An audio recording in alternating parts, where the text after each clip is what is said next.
August 1975. Before the first school bell rang, demonstrators were in the streets. It became a pattern of protest, the last line of defense for frustrated parents who felt the court was stripping away their power to send their children to neighborhood schools. Anti-busing school board members spoke out until the last second. But if they bus one child, I don't think it's a great plan. But the courts had decided thousands of children would be bused after a civil rights attorney successfully argued this point.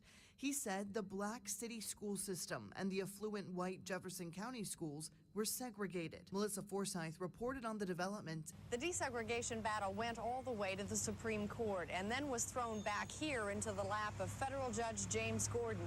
He had originally ruled that the school systems didn't need desegregation, but then had to assume the role of the busing judge. In the public perception, I was the person who conceived the whole idea from their point of view.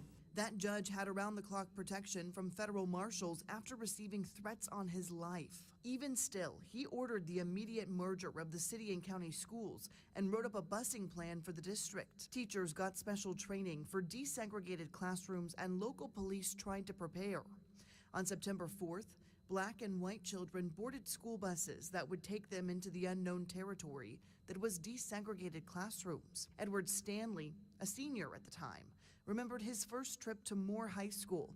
He said it was a much longer bus ride to the outer loop compared to his neighborhood school, Male. It was guards on the bus. Some schools was having riots and stuff like that. And you get so scared until you don't know if you really want to go through with it or not. A busload of black students had bottles thrown at them, terrifying the children inside. That night, September 5th, riots broke out in Louisville as thousands of people went to battle against the police.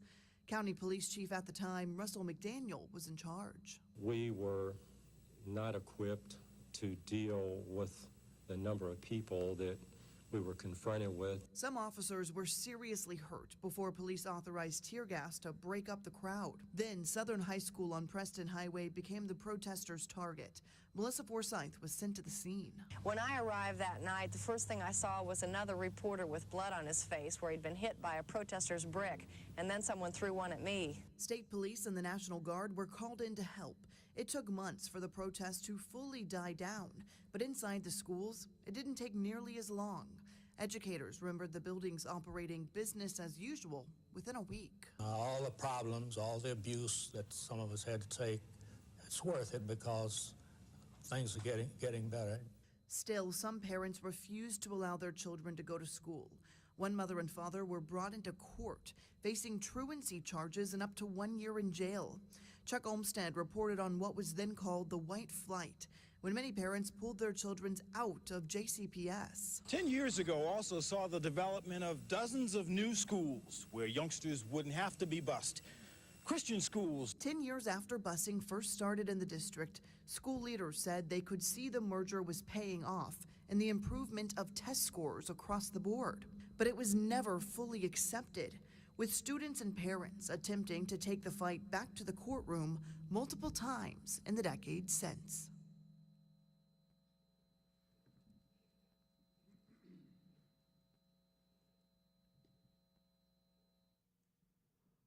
Welcome to 50 Years After Busing, a community conversation. Good evening. I am Mary Irby Jones, Executive Editor of the Courier Journal. We're honored to have you all here tonight for this important event marking the 50th anniversary of court-ordered busing in Louisville. We extend a warm welcome to every member of the community who is present, our distinguished panelists, storytellers, and all of those who have gathered to reflect and engage in this vital conversation. We would like to express our sincere thanks to our media partner, WHAS, for their support and partnership in making tonight's discussion possible. We would also like to give a special thanks to Principal Holly Smith and the Academy of Shawnee, I always say it wrong, for allowing us to host the event here today. 50 years ago, Louisville faced a turning point. The 1974 U.S. District Court decision forced the integration of the city's racially and economically divided school systems, ushering in an era of court-ordered busing. As we gather tonight to not only reflect on the impact of the decision, but also to ask difficult questions like, did busing hurt or help our children? And more importantly, where do we go from here? This evening, you will hear from historians, educators, and community leaders, including Tracy K. Meyer, Professor of History at the University of Louisville, John Marshall, Chief Equity Officer with JCPS, Carletta Bell, retired JCPS Principal, and Raymond Burst, President of the Louisville Branch NAACP. Our moderator will be Courier Journal's own education reporter, Krista Johnson, who will guide the conversation with our panelists tonight. You will also hear from Louisvillians who lived through busing. Opinion and engagement editor Kristen Gentry worked with them very hard on their stories and will introduce them tonight. Your voice is also an essential part of this conversation. So later in the program, we will invite you to send us your questions. The process for doing that will be, when you arrive, you should have received note cards, index cards, that you can use to write down your questions, and pens. If you did not get those, raise your hand during the program and we will make sure to get those to you. As you write down your questions as the discussion spark questions, raise your hand again and we will be glad to collect those questions to pose to our panelists. If you have a specific question for someone, please also put that person's name that you're directing your questions to. We will collect those questions at the end during the Q&A session. Again, thank you all for being here. Your commitment to understanding and shaping the next chapter in our school's history. Let's begin this community conversation now.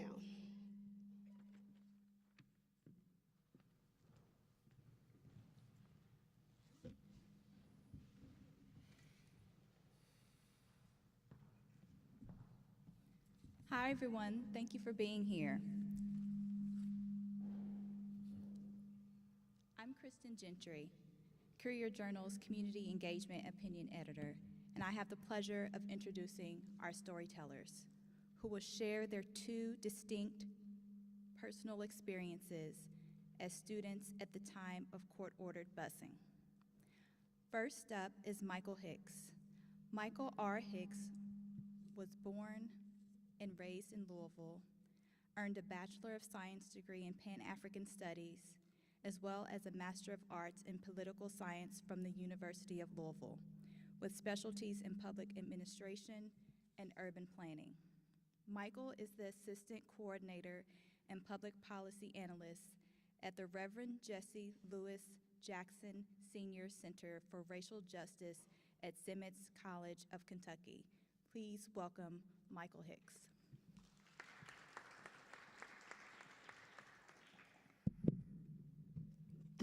Thank you all for being here this evening. I am born and raised in this city. I grew up on South 42nd Street in the Chickasaw neighborhood. I started my educational journey at Stephen Foster Elementary on 41st and Garland for the kindergarten through second year grades of my life. As a very young child, from the news, the newspaper, and my mama, I knew that I would be bused for my third grade year and that I would be going to Shacklet Elementary in Shively. I knew nothing about what a Shacklet Elementary was, and I barely knew anything about Shively. I remember that first day seeing a lot of young men in military green with rifles outside. Some were sitting at the front seats with us at the buses, occasionally with perhaps a military escort in front. And I remember the faces just of all those young men being in prison. I remember how nervous and fearful at times my mother was about that upcoming day. I don't personally remember fear on that day, but I do remember curiosity. I do remember the curiosity of the long bus ride and traveling down Cane Run Road at the time and seeing the farms with the cows that existed then. I certainly remember that first week of school and arriving at Shacklet. I remember our bus being pelted with eggs, and I remember seeing the dozens of angry faces with placards saying "Stop forced busing" and "Nigger go home." That's quite the thing for an 8-year-old to see. The school situation was different. I enjoyed it for the most part. The hardest thing for me was the experience of seeing children that I had rarely seen, but the opportunities to learn were easy for me, relatively speaking. My busing experience was tumultuous in a lot of ways because from 3rd grade until I entered high school, I was in a different school for each year. In 3rd grade, I was in Shacklet Elementary. In 4th grade, I did test to the AP program, and I was at Carrick Elementary. For 5th grade, I came back into town and was at Whitney Young Elementary School. For 6th grade, I went back out to Carrick Elementary. For 7th grade, I was at PRP High School for the last year, and 7th grade was quite tumultuous. Like amongst my own fellow 7th graders, it wasn't so bad, but with maybe the students that might have been from the area, I had some experiences, it wasn't as good. In 8th grade, I was at No Middle School, and that was a different school for every year, but then being at No settled things down and normalized while I was in high school from 9th through 12th. Overall, busing was necessary. It was the culmination of Brown v. Board of Education. Access is always important. Execution created a lot of challenges and left a lot to be desired, and we still have quite a ways to go before we have the environment that we want for a more perfect union, especially in these times. Thank you very much.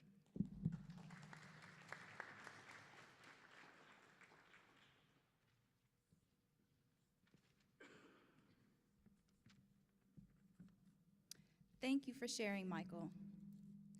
Next up is Ruthie Holmberg. Ruthie is a University of Louisville graduate with a master's in history. She's worked in nonprofit her entire career. She's been married to Jim Holmberg for 43 years. They have 3 children and 2 grandchildren. Please welcome Ruthie Holmberg.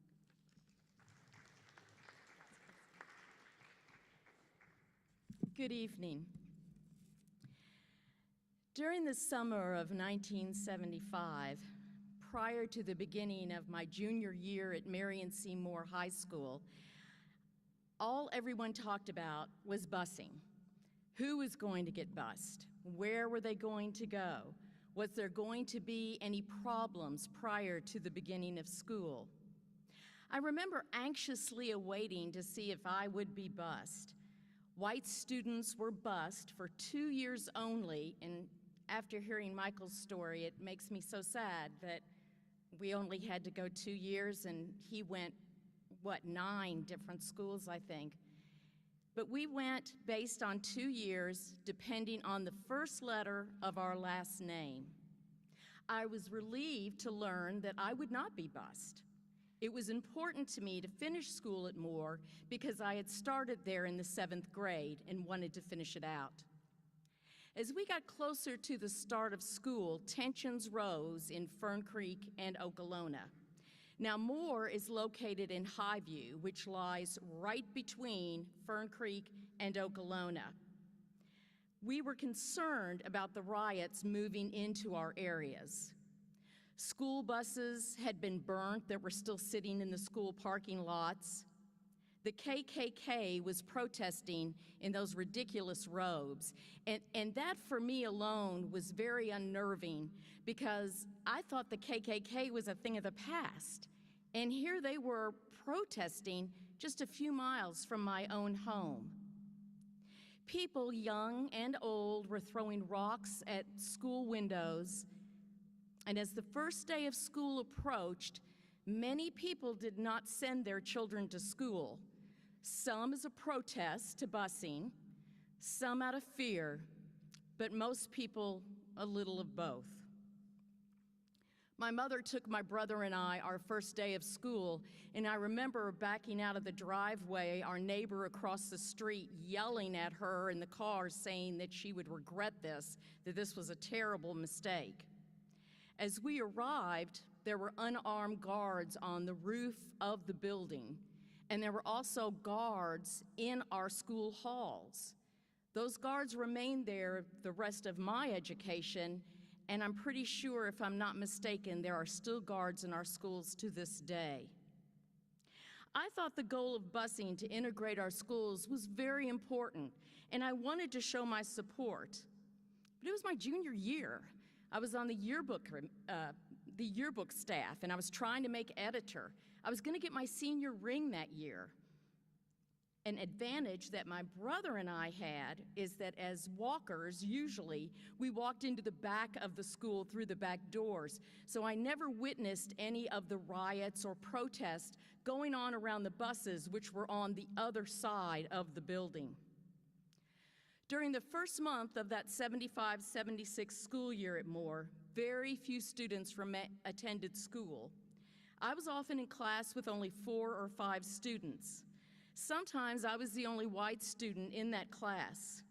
And this was a real learning experience for me that I really appreciate, because up till this point, I had never met or talked to an African American person. There wasn't much learning going on during that first month. I think the teachers thought, why bother? We're just gonna have to repeat everything anyway.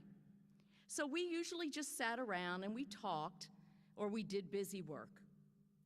It was the first time I had really talked to anybody that had not grown up or were not like me. I had never met anyone that lived in downtown Louisville. According to my parents, it was not safe. We were never to go down there. Just stay away. Also, all of my family's friends had 2-parent households. I'd never known anybody growing up in a single-parent home. This was the first time I really got to learn that not everybody was living like I was. But we did have many similarities: music, sports, fashion, television. We were all still complaining about our parents. Busing also saw the merger of the Louisville and Jefferson County school systems, which they mentioned in the video. And I'd kind of forgotten about that until I started recalling this 50th anniversary year of busing. The school systems were undoubtedly educationally unequal. I was scheduled to take 3 advanced courses during that first year, that junior year. And the first week, I met with those classes. The second week, a counselor came in and said, look, we need the teachers, we need the space, we need remedial classes. So you've got 2 choices. You either take the remedial classes or you just take study halls. I was not happy. So I wrote a letter to the editor of the Courier Journal, and it was published. I didn't hear anything, everything was fine, and 2 months after that, my principal, who was in his first year at Moore, called me into his office and began to yell at me. He had been called out at the principal's meeting that morning by the superintendent about my letter. He was livid. I was terrified. He was threatening to suspend me. I was crying. The counselor heard his voice and heard his yelling and called two of the teachers that were close to me to come up to the office and give me support. They convinced the principal to let me go home, and I did. And then, I'm not sure what happened after I left, but I do know that one of the teachers' husbands was an attorney. And the next morning, I got a call, as did my parents, from the principal with a very reluctant apology to me. He had never looked at my file, had never seen that I was a strong academic student, or was very involved in many extracurricular activities. Looking back 50 years later, busing was a good experience. I learned to appreciate others regardless of their race, where they lived, their religion, or their gender. The problem was that in planning the busing, the administration looked primarily at the transportation issues and not the educational disparity. My last 2 years of high school did not give me the education that I felt I needed to be properly prepared for college. Culturally and socially, I grew that year. However, educationally, I do feel like myself and many of my classmates suffered. Thank you for allowing me to visit with you tonight.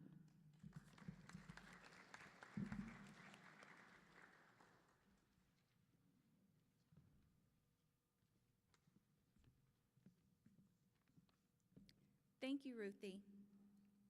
And now I have the honor of introducing our panelists. I'll begin to my far right with Tracy K. Meyer. Tracy K. Meyer is a professor of history at the University of Louisville. Her research focuses on social movements in the modern United States. She has published on the civil rights movement in Louisville and in Kentucky, and on the national movement for fair housing.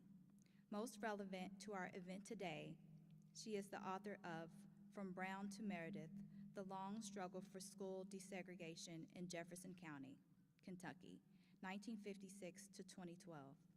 Most recently, she has dived into local cultural history, publishing Under the Greenwood Tree, a celebration of Kentucky Shakespeare. Next is John Marshall. John Marshall has been employed by Jefferson County Public Schools since 1997. As an English teacher, he won many local and national awards. During his time as an assistant principal, he created school-level programs for minority students that became models for other districts and organizations. Since becoming the Chief Equity Officer in 2012, Dr. Marshall has ushered in several changes and created some of the most innovative programs for students in Jefferson County Public Schools.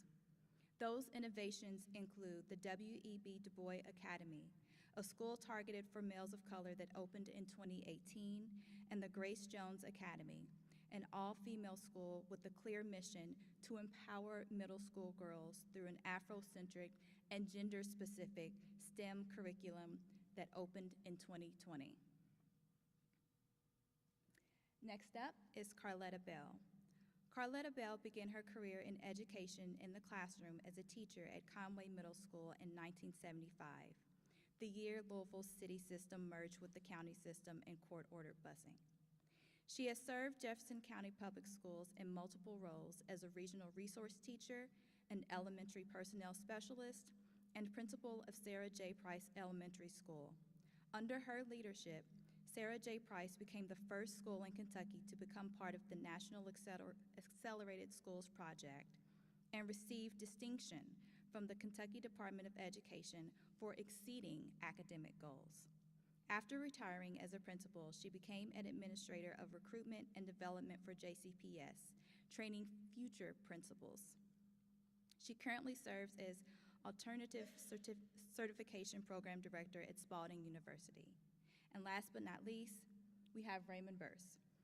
Raymond Burse currently serves as president of the Louisville branch of the NAACP and chair of the Kentucky Commission on Human Rights. In 1975, when court-ordered busing began, he was returning to the U.S. from Oxford University in England to attend Harvard Law School. He is the recipient of the John W. Davis Award from the NAACP Legal Defense and Educational Fund. After receiving his Juris Doctorate, he returned to Kentucky to practice with Wyatt, Grafton, and Sloss, now Wyatt, Tarrant, and Combs, attorneys at law. Prior to his first of 2 tenures as president of Kentucky State University, he led the university from July 1982 until April 1989 and stepped into the role again from August 2014 until May 2016. Between those terms, serving in higher education, first served as Vice President and General Counsel for GE Appliances and Lighting. He has a long and impressive record of achievement in academics, athletics, and community service. And now, I will hand things over to Courier Journal education reporter Krista Johnson to begin our conversation with these esteemed panelists. Thank you. And thank you each for being here tonight and for your service to our community. Each of you have been really instrumental in my reporting and helping me understand this history, but also the challenges that face our district today. Our first question is for Ms. Bell. As was mentioned, your first year of teaching was in 1975 when court-ordered busing began. Can you tell us what it was like to launch your career at a time of so much change, and what it was like, but also how it changed in the following years? Well, I have to, is this on? I have to say, as a first-year teacher, I was just excited to be in the classroom. I don't know that I really gave a lot of thought to the whole merger of the 2 school systems. Obviously, you could not ignore what was on the news happening in our streets. But it did not happen in our school. What I do remember is, as one of our storytellers said, is that we had very, very few white students in school for the first almost month of school. That did not stop me, and I don't think it stopped my fellow educators from teaching. Actually, it may have been a bonus for a new teacher because I had a smaller class size. I was able to get to know my students and get my feet on the ground in teaching. So as I said, it was a time of excitement for me because, hey, I'm a teacher now, and I can make a difference. I do remember when our white students started to trickle in, there were some that caused some concerns and challenges because they had been told by their parents that they didn't have to do anything that a black person told them to do.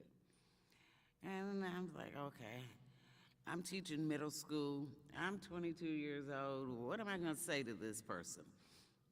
And I said, you know what, go home and tell your mom that your teacher is black, and that if you don't have to do what I say, she doesn't need to send you back to school. She came on back to school because the area that I taught in, the parents didn't have money for private school or anything else. They were glad to get to school so they could get free lunch. So, you know, that wasn't going to be an option for that. But from that day, my first day of teaching till now, I have to say I am so proud to be an educator. I'm proud of the job that we do every single day in education. And I think that all we have to do is keep pushing forward, keep student achievement as the focus instead of counting color, race, ethnicity, income, but just realize that whoever's in front of you is there to be taught. Absolutely, thank you. Dr. K. Meyer, you're my next question. You wrote an entire book about this topic, researching not just busing, but what led to it and what happened afterward. What did you set out to find in your research, and were there any surprises along the way? Well, I found this subject, this topic, so I had written about the civil rights movement in Louisville before. So that had covered open housing, that had covered the downtown demonstrations, and so I kind of knew a little bit about the context. And then really what set me off on, it's like, I want to do this, was that the University of North Carolina had sent graduate students to 5 communities around the South to do oral histories about school desegregation, and Louisville was one of them. And they had asked me to review the interviews, to check the spellings and names, and to make sure that they were accurate. And in reading those, what really struck me was how diverse the experiences were. You know, when people look back in time at that period and at the question of busing, there's this kind of popular conception that everybody hated it, and always did, and that especially white families, everybody hated busing, and that you know, that there was a uniform opposition, not just in Louisville, but in Boston and in other places. And what I found was that wasn't true, that a lot of the people in these interviews talked about doing work to make sure that the program went well, that the importance of bringing children together, the importance of making sure that all the schools were ready. I actually liked, there was one part in the video that talked about the preparation that was done. That's what was interesting to me, was the preparation and the way that a group of white and black mothers got together to run a rumor hotline to help to try to allay people's fears. And so to me, that was the most, I guess, surprising, because, again, you have this popular conception that that wasn't a position that people took. And so it was interesting to me to see real people on the ground in the midst of the riots and the demonstrations and the constant letters to the editor criticizing busing. All that was also true. But there were people who took it upon themselves to try to do something to make it better. And that's what I thought was most interesting and surprising. Absolutely. I'm glad you mentioned that, because, and doing my own research for this series that we published a couple weeks ago, I also found that the narrative when people talk about busing is largely negative. But as one of, I believe, the storytellers mentioned, while there were the riots and there were all these issues, inside classrooms, kids were making it work. It was more so the adults that were the problem, which maybe is a problem today too. This next question is for whoever raises their hand first. The merging of the city and county systems happened just a few years after Louisville passed a fair housing ordinance. At the time, our housing patterns were very segregated, which was why two-way busing was needed if we were going to have schools that looked differently than neighborhoods. Over the many years, how has the city's housing patterns complicated JCPS's goal of integration? Chief Equity Officer. The housing patterns, that's a good question, but when we talk about the housing patterns of Louisville, I don't want to just relegate it to the complications that it caused inside of the schools. Louisville is one of the most segregated cities in America, this is true, but however, as we talk about housing patterns and the efforts that people made to integrate schools, to blame busing for what is happening inside of our schools is kind of one-sided and unfair. We have to be very honest about what should be happening in any school regardless of where the child goes, right? So when we have segregated housing patterns, but then we have a plan to integrate, we have to ask our question, is the school integrated or diversified? Because those are two different things. And if we have a diversified school, sure, we've accomplished that. But integrated schools, you can send someone from 36 and Garland, where I started, and go all the way to the East End, but just be with kids from 36 and Garland. You just happen to be on the other side of town. So to problematize the question on was it busing, it never was busing. You've heard storytellers and others say that it was students were trying to make it work. It was an adult issue created by an adult system to perpetuate, mitigate, and capitulate to white support and white supremacy. So when you start talking about what we're doing inside of our schools, and you start talking about the efforts to upend some of the things that happened, we have to think about that. But we also need to remember, and we have a member of the NAACP here. It was not just to sit beside this author. My family was coming after resources. We weren't coming after anything white. We were coming after resources that did not make it west of 9th Street. So to actually exacerbate that and build that out, we have to be very clear when we say what busing, what the NAACP was fighting for was not to take anything, it was to get to what's due. And it was to kind of compare, well, why is it in Marshall Middle School it's this, and in Dawson Middle School it's this? And if that's where my children need to go, I will sacrifice the dangers in which they have to face, the bricks that were thrown at the buses, the threats that were given, so they can get the resources. It was not to sit beside white people. Yes, Ms. Bell. I do want to add one thing to that, because there was a comment made that the school systems were educationally unequal, and I would challenge that. I know for sure that we had no standard measurements of educational attainment between Jefferson County Public Schools and Louisville City Schools. So where the perception came that they were educationally unequal, I would like to see something to substantiate that. Certainly, I grew up in the county, so I never went to Louisville City Schools. I was always a part of Jefferson County Public Schools. But I know many, many, many dedicated educators who were in the Louisville City school system. And I know that they would be most offended to be told that they were educationally unequal, because those people took the limited resources that they had and they taught every student. I think that, or I would hope that one of the things that may have been accomplished from the merger of the school systems was so many negative ideas about the Louisville public schools that were inaccurate.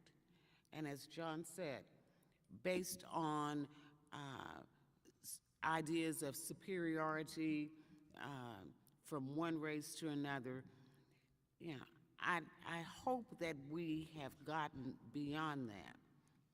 One thing that was accomplished has now been eradicated, but a whole lot of things have been eradicated in the last 10, 15 years.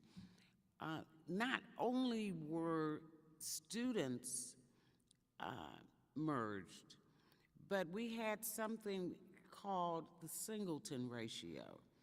And there's some educators in the audience that are old enough to remember that.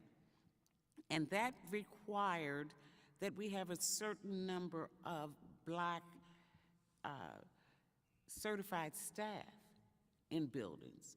So we weren't just merging students and putting Black students and white students together. We were merging staff. And that was not really acceptable to many of our white administrators. Many of them did not want Black teachers in their building. Today, they still don't want Black teachers in their building. Unfortunately, we've changed, and now the Singleton ratio is no longer a mandate, and as soon as the mandates went away, it's like, I did staffing for the district, and I had principals say to me, why do I have to have this Black teacher? And I said, because you only have one Black teacher in your building, and you need more. So we've come a long way, but we have a long way to go. Absolutely. I think that might be a story idea I need to dig into now. Dr. Marshall, you talked about what busing was really about and what was the fight about. It was about resources. It wasn't necessarily about sharing space with white children. When you think about those goals that busing was set out to achieve, where do you think we are as a community in terms of reaching those, and do you think the goals have changed? I don't know if good question. I don't know if the goals have changed, and I do know that resources is definitely something that is considered under this administration, and administrations well before me. By the way, I was 2 when Ms. Bell started teaching. But as we start thinking about the resources of schools, and you and I have talked about this a lot, having resources in schools and then having access to them is 2 different things as well. So you can have a very resource school, but is there allowed to get the resources? We start talking about improved. We look at spending allocations, look at resources. There is some things in there on needs provisions, but middle school, or is it diversified? The resources, students. So, say no question to the history of this. Dr. Dawson is in the bill. I think that busing did to talk about what it was that was coming from. We still do that. We still. So attend public schools, integrated black students, attendance, black males, office. But like a history, when they go out there, they're going to true then, and it isn't true. Articles about it, and it's 87% on time today. So what did if you see something, the effort some in the criminal act of black bodies have to make it, and the psychology gives some an inferiority. You have to really think about the schools. Is it or any resource for everybody to access?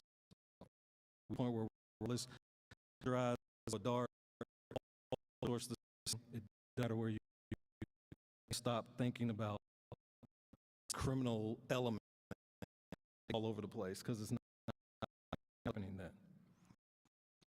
I think the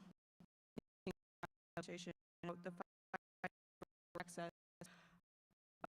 a few years back diverse, when you look at the down into classrooms actually changes. That's something we need. Our principal Bill did was gifted, talented inside of very not access to certain. Say first national things that had to be done. People, yes, that was going inside the building. So that leadership, 15, 20.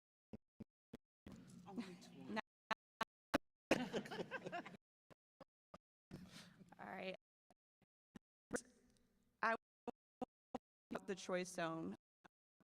3rd year since the plan was passed, enforced busing that on our black families. With that new plan of changes, particularly around, there's a lot of things that they did in a few years, challenges for school. What do you think are the pressing us lead to a plan. Well, as long as I could give ACP control our national organization, the choice zone, interested in things being happen. And though our focus, it was all in the school had the sort of the academic performance. Since it's been in place, the achievement gap has not. In fact, it's where we are now, and that continuing growing because enforcement and environment possible. Give to the and suggestions. It was part of what some metrics tied to it. We have not gotten information regarding whether it's done and what is in terms of student performance. Therefore, a year ago, any improvement eliminate the gap. So as very, very much concerned in all of the buildings things that was process was in fact teachers who have the capability in the choices on salary and different in doing that. What we do know is that qualified teachers has not increased. Qualified teachers different process, and I think this being the choice to address.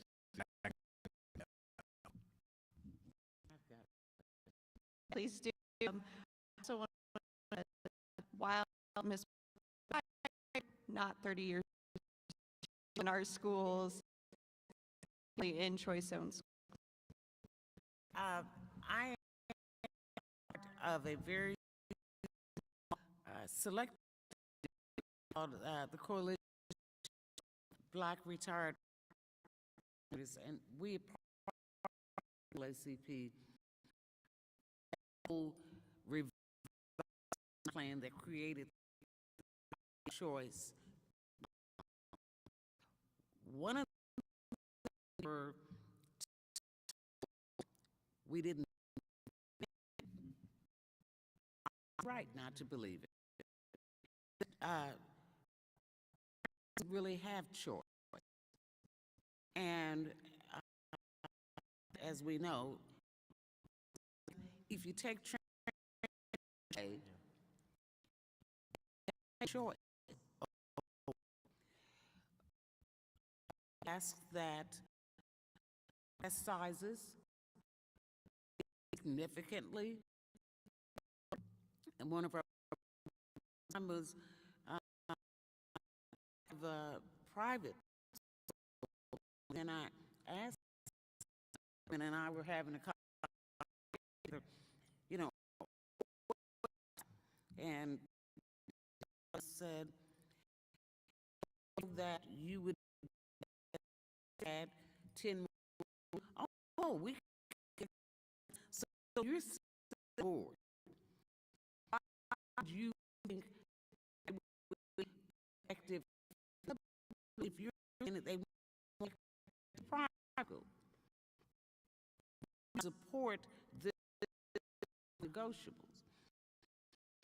This beautiful Shawnee talked about that over. You've given me a shot, and I don't. So learn teachers how well of Shawnee. Anybody to teach the former principal for a second to start school because I don't the least qualified teacher in our choice staffing we made, not staffing the first before we staff schools. Help with that because the forth from our written, we if you don't put it in the appearances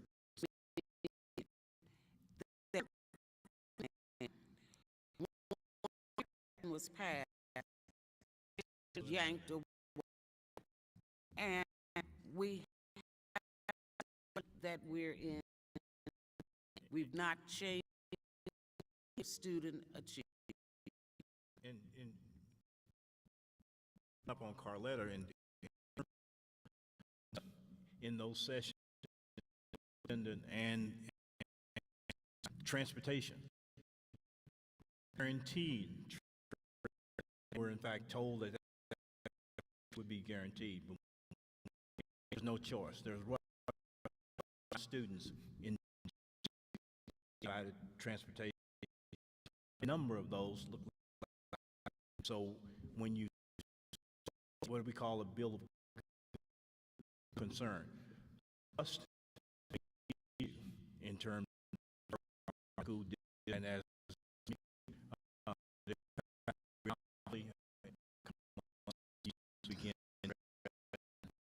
yeah, and about the choice for transportation.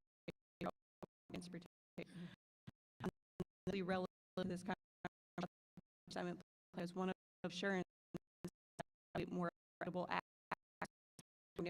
some of and now I want to go there yes script and I like about when a few years ago also did not well children, where do we go? Would you like to you face at which you issue a problem. You know, in JCPS had data I made with the community so you can stand and do some things. There is data available. See, negotiate the would be based on where we are and that from which we would measure. You know, I'm still waiting on 2, 3 in terms of where we are. For us, from the NAAD, is one presentation of the data so that we know where we are, where collectively as a and rest of the that we. Carletta is a administrator. One of the things was that every school principal who was a retired principal with that experience. I don't know what,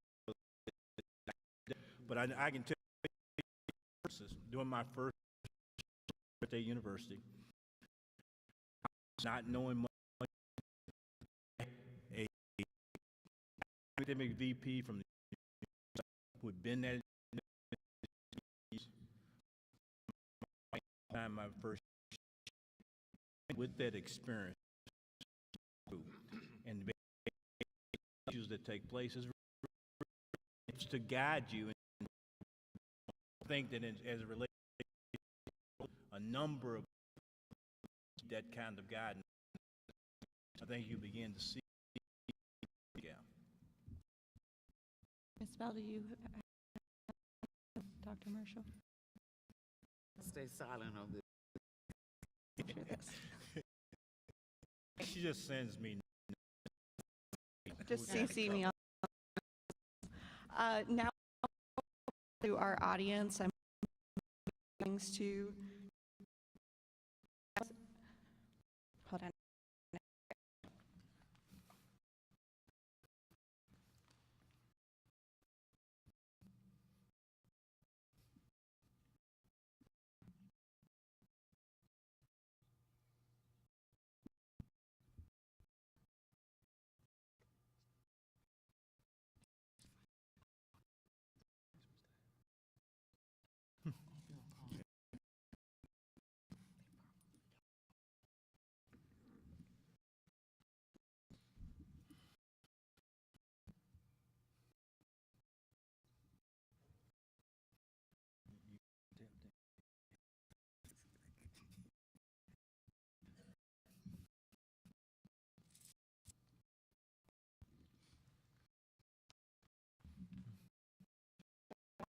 All right, so this first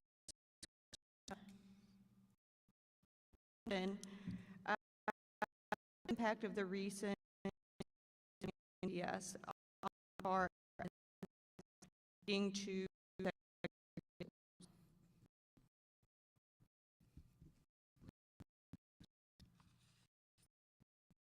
Impact. Yeah, the impact missing has in our schools. That's an easy. It has like have the horizontal gated. Is the originally presented knew that if it was need to the research that they were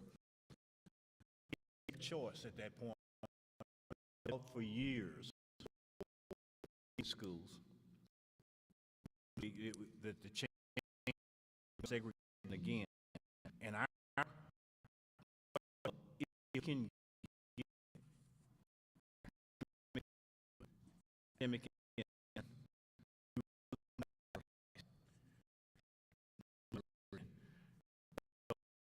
today, and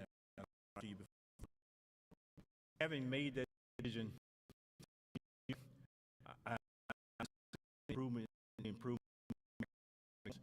I mean, we're questioning the decision in terms of, but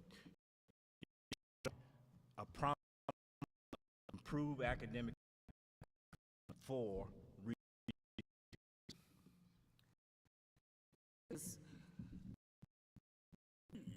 went a few years ago.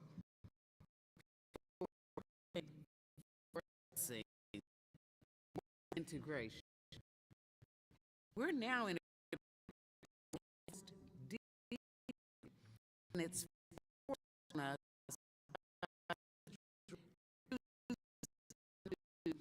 allow to school every student.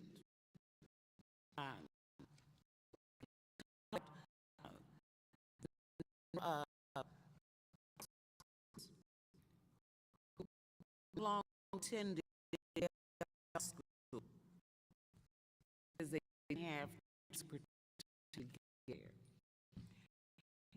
Just have to be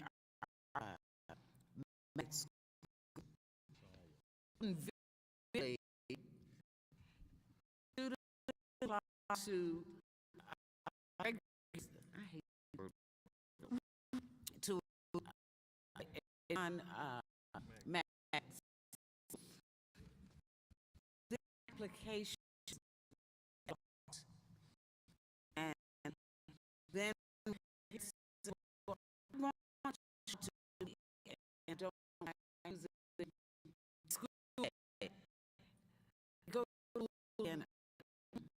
Well, I'm sorry, we don't have you didn't we had deep-rooted suppose in our society, and I'm not saying because it is all over. There was school at what we call hold room. Well, I'm gonna name you finish. And we still be under the whole room. Our principal and government just they don't come in. Had a tuition where so only had count on what something percent sitting there. So remember, no, in the building. And so, yeah, my said I had to be your. It was I'm gonna as principal and call on to the other school.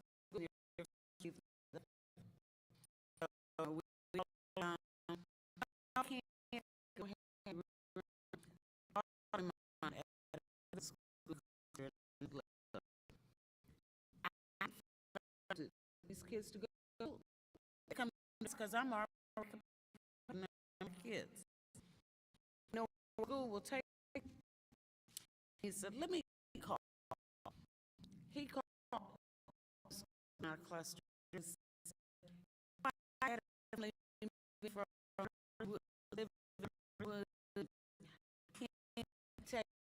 do you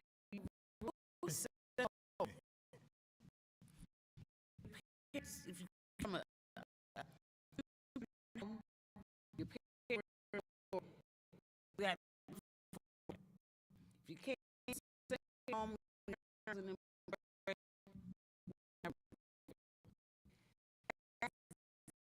of as Raymond said, acknowledge it.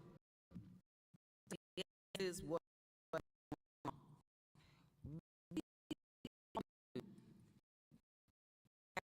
zone going to segregate our schools. We also members were determined to make that happen. Our choice was how we fight so the kids will have access to safe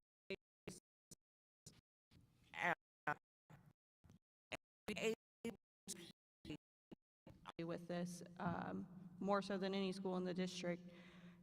What do you think the district needs to do to address that, and do you think leadership is willing to do it? You want me to go first? Everyone's looking at you. Okay. You say Hudson? Yes. And Hudson, the specific questions about Certified teachers. certified teachers? How to get more. Yes, how do we bring more certified teachers into Hudson, and do you believe district leadership is willing to do that, whatever is necessary? Well, for those of you that know me, I don't speak for district leadership. I speak for myself, and I speak for what I believe is best for children, but I can speak for the efforts I know that are going on in teacher recruitment. There's also something else that we always skirt over, but there are some very seasoned people in here that tried to go after it a while ago. There's a thing called the teacher contract as well that is an impediment to some of the things that we do to get inside some of our most fragile schools. But another conversation in which we miss when we talk about all the things that have happened inside this public school system and other ones, there is a capitulation there is a sacrifice that the NAACP has made, Black families have made, those that want to integrate have made, but we never really talk about that it's always on the heels of making sure there's a certain group that's happy and there's a certain group that has to do the sacrificing. So when you talk about how do we get to Hudson, again, what favors have been done for Hudson for the fact that most of the kids in Hudson aren't misbehaving? And then when we say we need teachers to go there, one of the things that leadership can do better is make sure that we present all of our schools west of 9th Street in a way that there is good things going on. So yes, leadership can always do more. You'll never hear me say that the equity office can do more. But we also need to recognize too, this is not an excuse, this is fact, teaching ain't what it used to be and people don't come to the profession the way it is. And then again, we have contract issues, but we also have to create a school and open a school where we want the right teachers in there. I kind of cringe when we say that a school building isn't full, because there is, and we need school buildings full of certified teachers, but Ms. Bell knows certified teachers never should have been teachers anyway. So we have to make sure not only are they certified, they're qualified to be in front of our most fragile, beautiful, and intelligent babies. So we got to have a fuller conversation than we just need certified teachers. We're almost, if you have a pulse, you can almost be a teacher right now. But is that doing us any good? So we have to start thinking about, as relates to our fragile schools, as relates to what the NAACP is saying, yes, we need teachers, yes, leadership needs more, but what good is public education if public education isn't revered, lifted up, and respected? What good is public education if the narrative around Black students in the West End is you're gonna go there, if you hold on long enough, you can get out to the East End? What good is public education if we truly believe that if you're in the West End, you're not going to be anything anyway? So the mentality and the psychosis of we need teachers is just part of it. We need teachers that want to be there, and we need to address the systemic things that cause the issue, not the children that just want to be there and learn. Definitely. This next question is more of a historical one. Court-ordered busing began in 1975, but Brown v. Board happened in 1954. There were some integrated schools in the city system. What were the percentages of Black and white students in the city versus county schools prior to busing? Dr. Kamer. Those numbers off the top of my head, I don't know. Okay. I know that it was significantly higher in the city. In fact, I think it had gone over into being majority. And then very small in the county, like under 10% small in the county. But once it merged, I don't know the number off the top of my head. Yeah. Okay. And let me add, what was your question was, Brown versus Board was 1954. When did Louisville start doing what they're supposed to? 56? Huh? When did Louisville start thinking about integration? What was the question? No, the question was, what were the percentages of Black and white students in the city versus the county prior to busing in 75? One of the context for that, just to explain a little, is so Brown is in 54. Louisville City Schools had a desegregation plan in 56, which was basically it was a residential-based plan. So you went to the school that you were districted for based on your residence, but you could transfer, right? So parents could transfer. If your child had got assigned to a school of a different race, you could ask for a transfer, and a lot of that happened. The immediate, like 57, 58, 59, there was a fairly good amount of integration at the elementary level in the Louisville City system, little less so at middle, a little less so at high, right? So the younger they were, it's more likely they would be integrated. But because of population changes, the county never did. The county didn't have an integration plan, they never tried. But because of population changes, as more white families moved to the county, the city system started to resegregate. And that was the problem, is that by the time you get to 1969, 1970, when the federal government is finally getting around to enforcing Brown, the county was still segregated and the city was becoming more segregated again, which is why it became an issue again. Okay. This audience member shared a little bit of story and to prelude their question. She said that she moved here 2 weeks before busing began to take a position at the University of Louisville, and she had lived in St. Matthews. She her son was in 3rd grade, and he was sent to St. Matthew's Elementary, where the racism was overt and there was no line of communication with teachers. Dr. Kmeyer and perhaps Ms. Bell, can you talk about how each side of town responded to busing in that initial first few years? Well, that's such a big question. So if you're talking about which side of town, if you're talking about how did white residents and how did black residents, so that's how I'll answer it, right? While there was concern in the black community about the impact on the students, there was far less overt opposition. Nobody was throwing stones at buses that were coming into Central, right? That wasn't a problem. The violence against buses, et cetera, was around white schools, mostly high schools, but not all, but not only. In the white neighborhoods of the South End, greeting black students that were being bussed in. I guess, to me, that's the most graphic way to answer that question. There was public opinion polling done at the time and every couple years after for quite some time that showed that in the main African-American parents supported transportation to resources, as you said, and that the numbers of support among white families were far less. I actually like the way you say the difference between diversification and integration. And one of the things we talk about is in the history part of the field is we talk about desegregation because integration never happened. Right. But I think one additional fact you ought to add that we haven't said before, what came about in terms of the plan here in Louisville was the NAACP was a litigant, litigating, and because of that litigation is why the busing plan came into being. So you got an organization that's based in the African American community that was in fact fighting for that, and so that had to have a direct impact in terms of how the community responded. And I think we need to also acknowledge that Jefferson County Public Schools was not an all-white school district. I'm a graduate of Jefferson County Public Schools. I'm looking at my cousin sitting out there. He's a couple of years older than me. He's a graduate of Jefferson County Public Schools. I know in the 60s, Jefferson County Public Schools were not an all-white system of education. Now, prior to our time,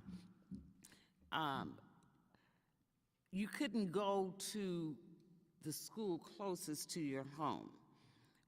My cousin who lived down the street from us could not go to Seneca. Blacks had to go to Fern Creek in Jefferson County.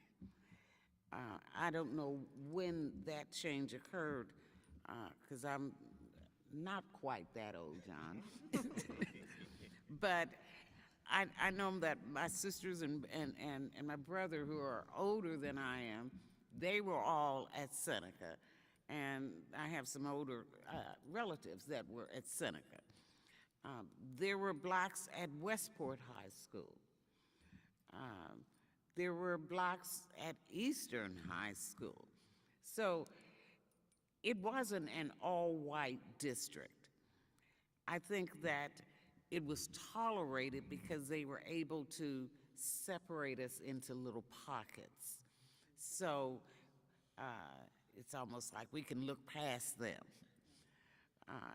I did not experience, though, I will have to say, I did not experience racism at Seneca. If I did, I didn't know it. But we were never, it's never been an either or. You're either the black kids are in Louisville public schools and the white kids are in Jefferson County. There's always been a mixture. And that reminds me, correct me if I'm wrong, I think Dr. Kmeyer knows more about this history, but at the time leading up to 1975, there was a court case in Detroit, and part of the argument against busing merging two districts was that you couldn't bus students across the district line, but we were already doing that, correct? The Milliken case in Detroit said you could not bus across a district line unless it had happened before. And because some black students had been bused across district lines before that, that precedent didn't apply to Jefferson County or to this school system. And the reason for busing kids across the district line at the time was to take black students living in the county into city schools. Yeah, mostly black elementary school students were bused into Newburgh Elementary, and that was sort of what sparked the whole, when the representatives from Federal Health, Education, and Welfare came, they sort of documented that segregation happening in the county, and that's sort of what sparked the whole thing. Absolutely. This question is directed to Ms. Bell and Mr. Burse. Since the new student assignment plan was passed, we have new leadership in Dr. Yearwood. Have either of y'all spoke to him or hope to speak to him about aspects of the plan, that those insurances that have not materialized, in order to hope that they will? We have, I guess I personally have met with Dr. Yearwood several times. Our education committee has met with him, and we've discussed, generally these meetings have been introductory meetings of who we are, what we are, but what we did do is we made available to him the Carletta Bales of our education committee with all those years of experience to work with him in terms of what's going on in the district. We have also set up a regular, reoccurring monthly meeting with Dr. Yearwood in terms of that, and we've offered our support because we want him to be successful.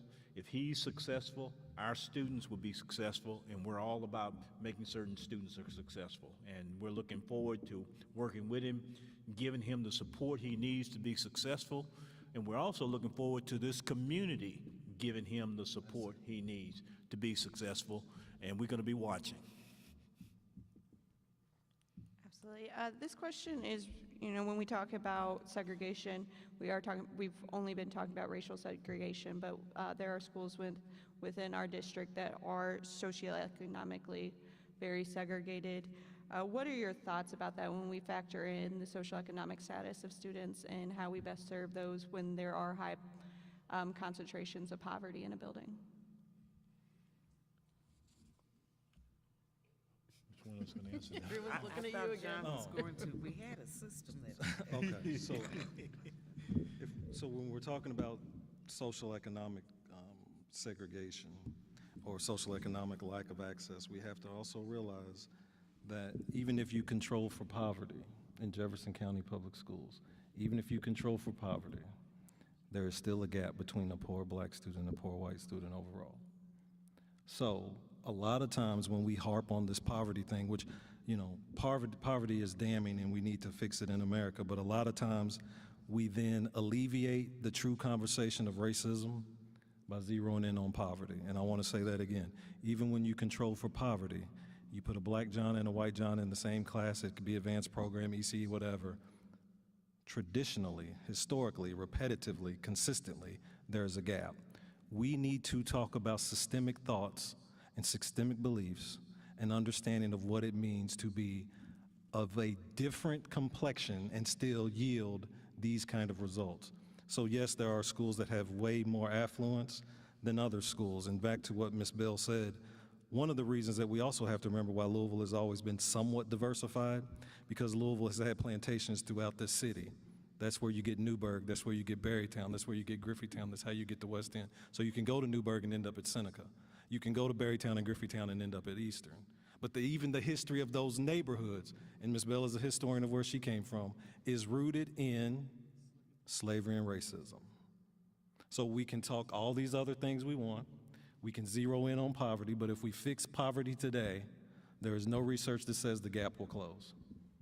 We have to fix a mentality and a belief of what students are and are not, and we have to address what public school should be doing and what public school is not.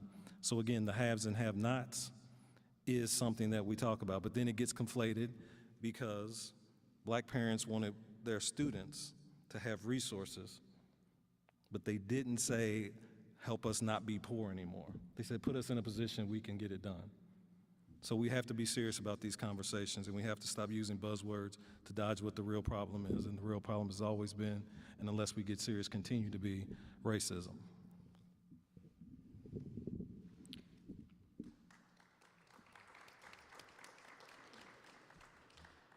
This is going to be our last question. It's kind of double-sided because I want to add something to it. The audience member asked, what is the current academic achievement gap between black and white students? I want to follow up with that and mention that during my research about court-ordered busing and whether or not it was a success or not, a lot of the researchers I talked to took specific issue with the mention of the academic achievement gap. They spoke to it being a metric that is rooted in racism, that does not take into the many other achievements of students that we could look at. What are your thoughts? But first you got to answer what the gap is. Can you give me the Cliff Notes version of that? Because I'm about to look at Dina here in a second. But what was the question again? What is the current academic achievement gap between black and white students, and do you have any issues with the narratives around the term, the academic achievement gap, when we talk about that specifically in terms of black and white students? Okay, I'm sure Dina can tell you the exact number. The academic achievement gap is huge, but it has been huge. Do I have issues with the term academic achievement gap? Absolutely. And the reason why you have to have an issue with the academic achievement gap, 3 reasons why you can argue that the policy for integration failed. Blames the oppressed, not the oppressor, lack of oversight, a political capturing, which we see all the time, and then left for interpretation. So if you blame the academic achievement gap on students who are on the other side of it, you're blaming those that didn't have anything to do with the system, right? So if you leave things for interpretation and say the academic achievement gap is just a proficiency score, but you aren't proficient in teaching or you aren't proficient in understanding what you're doing, you're still blaming a student on an issue that they are not responsible for. So as where we have to address this gap doggedly, there is an intrinsic thing that we have to understand, and we have to decide clearly if we subscribe to eugenics. We have to decide clearly on, when you have an academic achievement gap, are we going to constantly and consistently blame the parents, and we're going to constantly and consistently say they don't have a father? Are we going to mentor and teach them how to tie and open doors our way out of this? Are we going to really get into academic ascension and academic responsibility as to what it is? So I have great issues with the term academic achievement gap. If you lay it at the feet of a 5-year-old, how old are you in getting kindergarten, 10? 5, okay.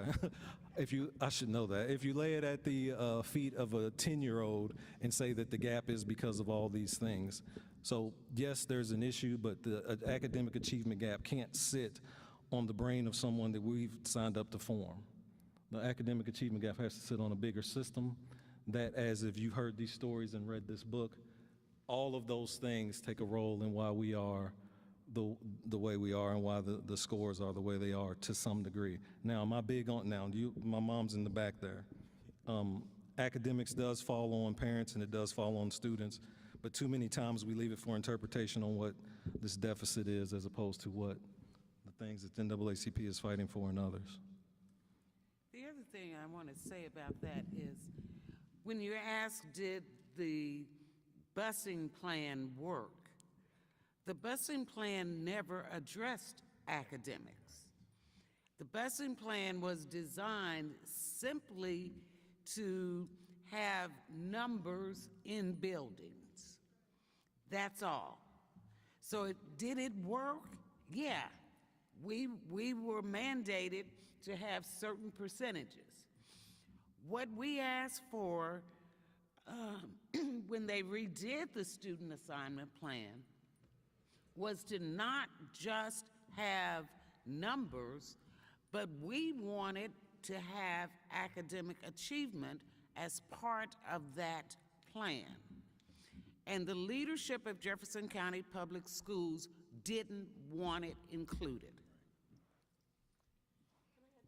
Of course you can. I always like to go back to Dr. Hudson himself on this. Blaine Hudson, we were close when we overlapped at U of L before he passed, and he used to talk about this question of the achievement gap in quotation marks, because he said, so what are you setting out to measure? How are you measuring it? How are you slicing and dicing the data? You know, which students are you comparing to which students? He just thought it was basically a numbers game that people used to kind of say whatever they wanted it to say, right? And he had very little, and even in his book, the 200 Years of Blacks in Louisville, it has information in there which basically shows how how you can do that. You can manipulate the numbers to show great progress. You can manipulate the numbers to show no progress.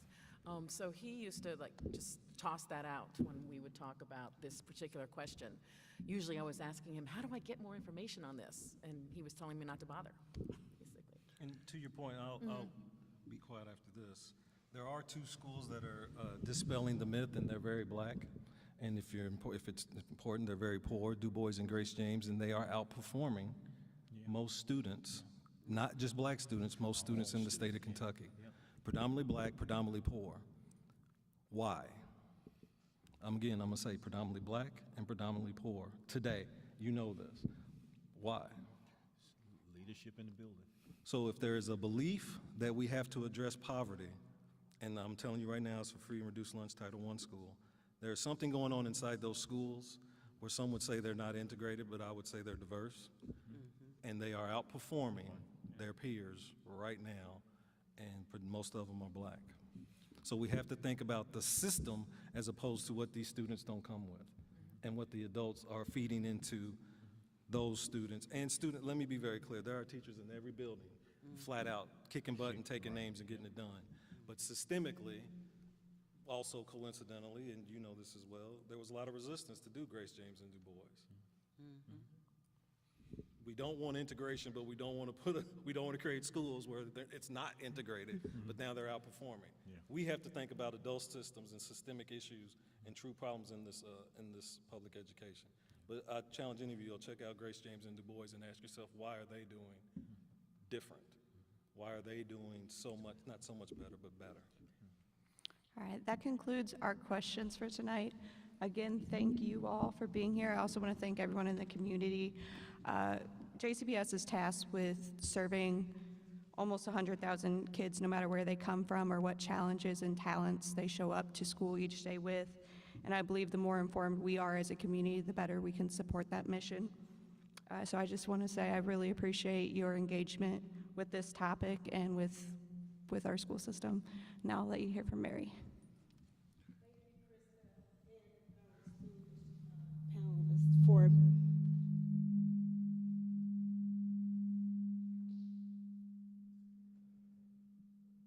For a wonderful conversation.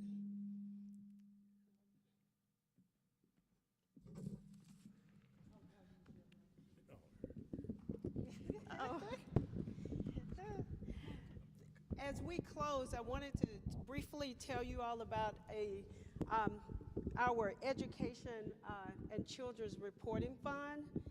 We started about 2 years ago a concept to raise money to help us expand our K-12 education coverage, to spotlight what's working in our community, what we need to work on in our community to create better outcomes for our children. To date, we've raised about $53,000, and tonight I wanted to take a minute to recognize some of our early partners. One of them is the Foundation for Healthy Kentucky. They were our first donor and helped us actually launch the fund that we have today. A special thanks to Foundation for Healthy Kentucky Communications Director, Allie Wells, who's here tonight. Thank you, Allie. We are also deeply grateful to the Ursuline Sisters of Louisville for their significant contribution, as well as Kenny Pritchard. And we also would like to say, if you believe in the value of this reporting, please consider making a donation to this fund. This helps us write stories that aren't behind a paywall, that can go to everyone in the community. The Courier Journal does amazing education reporting, but we know that it's not accessible to everyone. So contributions and donations from people like our foundation and people in our community is going to make it possible for us to not only do more of this amazing education coverage that the Courier Journal has done during the 4 years that I've been here and even previous to that, but it's also going to make sure that families can access and read and understand where we're falling short and where we need to improve the lives of our children. I really appreciate you all coming tonight. This conversation was important for us to have, and I hope that you all will attend future events because we intend to have more conversations about all things related to our children. Thank you so much. Thank you.